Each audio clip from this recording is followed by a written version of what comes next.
Okay, let's start. If else condition with pass keyword. Here, what is pass? Pass is a keyword in Python that means do nothing is called pass. Okay, why do we use pass keyword in Python? Because of we use pass as a placeholder when we don't want to execute any code, but we need to write it something to make the code syntactically correct. That's why we can use. Okay, let's see real-time example for if-else condition with pass keyword.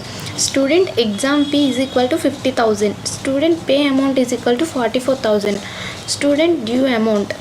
Student, here we want to calculate how much student can due. That's why we can use minus. It is arithmetic operator.